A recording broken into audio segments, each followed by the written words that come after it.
and welcome to a very special fan spotlight edition of the Illuminutty podcast. I am joined here today by BRUTUS 5199, famous for his Mission Game Countdown. How are you doing today, BRUTUS buddy? Hi, Mika. I'm blessed to be here and very excited and thankful that you invited me to be on your podcast. Well, I'm thrilled to have you, buddy. We've been trying to get this done for a while now, and I'm glad we finally got the kinks worked out and everyone's schedule sorted out today. And I wanted to get your thoughts on different things, your expectations for the season, your background as a fan, your thoughts on possibly having a new stadium, and just your thoughts on the rivalry in general, since you're famous for your Michigan game countdowns. I thought that'd be a fun topic to touch on with you. So I'm going to turn it over to him. Guys, he uses speaking type to do his answers. So I'm going to let him, since he's pre-prepared his answers, I'm going to let him go. So please give him your full attention. Before we get started, I'd like to tell you all how I came up with my moniker. The Brutus is obvious, my all-time favorite mascot. On a side note, I was the unofficial mascot of the college I went to in Waverly, Iowa, a school that no one has probably heard of called Wartburg College, and the number is my wedding anniversary date of May 1st, 1999. My real name is Eric Russell, and I live in the tiny town of Woodburn, Indiana, which is 10 minutes from Fort Wayne, the second largest city in Indiana, and only 2 miles from my favorite state in the Union, Ohio. Of course, we can't go any farther without doing my famous count up and countdown. So, it's been 584 days since the Weasels actually beat the Buckeyes in the shoe, and it's Elm Jack, who wore 61, the year I was born, and was one of the Super Softs in 1968. Days until we beat the Cardinals into a pulp. You might be wondering about the slightly robotic voice. I have cerebral palsy and had a freak accident on August 3, 1988, when I tripped up some concrete stairs at the Bible camp I was working at. Instead of my hands catching the fall, because they were stuffed into the pockets of some very tight shorts, my throat did, fracturing my larynx and severing both vocal cords. I almost died because of asphyxiation due to the swelling of the throat, and I've had 15 surgeries over the years to try and fix the voice, only to have it get worse and worse until I can barely talk above a whisper now. You probably couldn't hear me with my own voice, because I sound like a combination of Freddy Krueger and Darth Vader now, so I use this nifty little app called text-to-speech to communicate with. Okay, let's have some fun. Break it down. Give me your thoughts on the rivalry, Brutus, or wherever you want to start, buddy. So here's the deal about how my fandom began. It started literally at birth, as I was born in Grant Hospital in Columbus, Ohio on January 25, 1968. Yes, I'm old. My first recollection of Ohio State football is when I was 5 years old. I remember coming down the stairs in a rental house in Bexley, Ohio. That house is no longer there. Hearing my dad screaming with glee at the TV as Archie ran for a TD against North Carolina in 1973. I immediately fell in love with the Buckeyes, and number 45, and Griffin remains my all-time favorite Buckeye to this day. Fast forward to 1995 and the famous Ohio State Notre Dame game at the Shoe. I had always loved the Buckeyes, but I wasn't really rabid about the scarlet and gray until one play turned all that around. I was watching the game on TV when Terry Glenn caught a short hitch pass from Bobby Hoying and raced 82 yards for the electrifying touchdown. I'll never forget old Keith Jackson's call on that play. He is on his way for a touchdown. I was screaming, "Run, Terry, run," at the TV and jumped up and down after he scored. I still get chills and choke up even now, thinking about that play, and that did it for me. I was hooked on the Buckeyes and will be for the rest of my life. Since then, I've seen them win 3 natties, 4th and 14 in 2002 and the W in double overtime against the mighty Canes, Elliott's run through the South in 2014 against the hated Tide, and burying the Ducks in that natty, And who could forget Sawyer's scoop and score against the Shorthorns, and the absolute domination of all four teams a couple years ago, and plenty of amazing wins and some devastating losses. We all know what those are, but through it all I've always rooted for our beloved Ohio State Buckeyes. So give us some of your favorite games or moments of the Scarlet and Gray, Mika. I think Well, I really started getting into it when I was around 6 or 7 years old, which is good for me because I was really attached to it during the 2002 season, and just the nail biting, pulse pounding moments throughout that whole season. You had Holy Buckeye, you had the national championship game against Miami. I remember my dad letting me stay up to watch that game, and that's still a very special moment for me. And like you, I love the Ezekiel Elliott's run through the South. That was huge. I think that was a huge turning point, and it showed nationally that the Big Ten could hang with anybody. And just, I love every time we go up against the team up north. I love um showing them who's boss now that everything's back to normal and we know that the cheaters and we got their number again.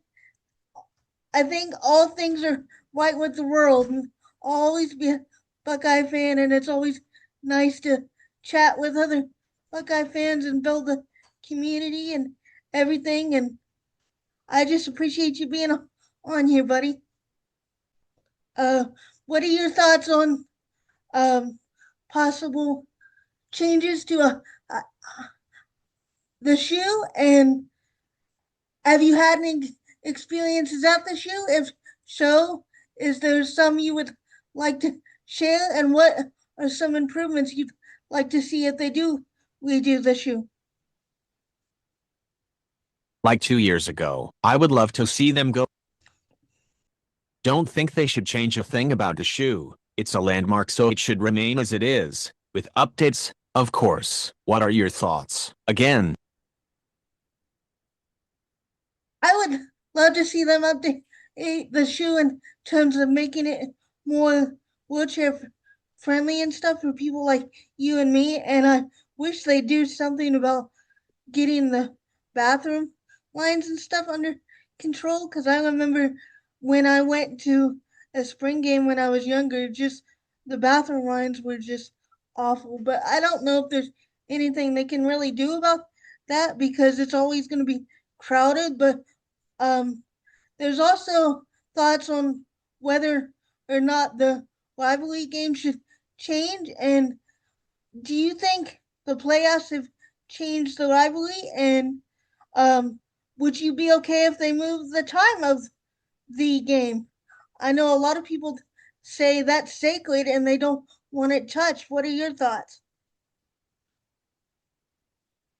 I think expanding the playoff that much is a joke. Personally, I'd like to see a 16-team playoff with no byes in the first round hosted by the higher seed team, and then the quarters and semis at neutral sites. I'd also like all conferences to eliminate conference championship games to accommodate the playoffs. But it's a cash grab for the networks, so I highly doubt it'll end anytime soon. I really don't think our rivalry would be diminished in any way no matter what happens though. What are your thoughts about this, Mika? Yeah, I really think they got to do away with the bias because we've all seen how that has hurt us. I mean, it's sort of a double-edged sword because you do want your guys to have time off to get healthy, but having that much time off was just too much, and it just threw us off, I think. So I agree with you. I don't want it to go to 24 teams. I think 16 would be the ideal number, and I do think we should get rid of the conference championship games, but unlike you, I don't think they will because it's too much of a cash grab. But I think eventually, like these coaches are gonna have to push for it because not only does it make the season longer, the more like games that you play, the more risk of injuries that are. So if you really don't need to have them, I'd say do away with them. But That's just my thoughts. You know, I would love to have the rivalry game be a night game just once in my lifetime. I know that the famous 1 versus 2 game 20 years ago started at 3:30 p.m., so it ended at night. But wouldn't it be cool if Fox could do a big night kickoff and do 1 or 2 of those a year? I'd love that. I like the date where it is though. Keep it the Saturday after Thanksgiving. How about you, Mika? I really think they should keep the date of the game where it is, but I think a night game with the team up north would be absolutely awesome. That atmosphere would be off the charts. And it's already crazy during the day. I can't imagine all the stuff that would go on at night. And just, it would make it easier for recruits to come watch the game because that game's such a big draw for recruits anyway. And so, you know how I am about recruiting. So anything to make that a little bit easier it has got my vote. Do 1 or 2 of those a year? Yeah, that would be amazing. I wish that Fox would let us have more night games. Hopefully, once we get the TV contracts and streaming contracts sorted out, we can get more night games in the shoe. Help recruits be able to attend these big games and everything. It just helps build the excitement around the program. I know there's always excitement around Ohio State football, but night games just there's something different about it. It makes it special. So I'm really excited that hopefully we get the chance to do that. Anything else you want to share, Bud? They'll probably lose 1. My expectations for the season are that they'll probably lose 1 Texas or 2 IU games on the road but dominate at home, then dominate in the playoffs like 2 years ago. I would love to see them go undefeated all year, like the Hoosiers did in 2025, but that's a tall task considering the gauntlet of a schedule they have this year. Thoughts?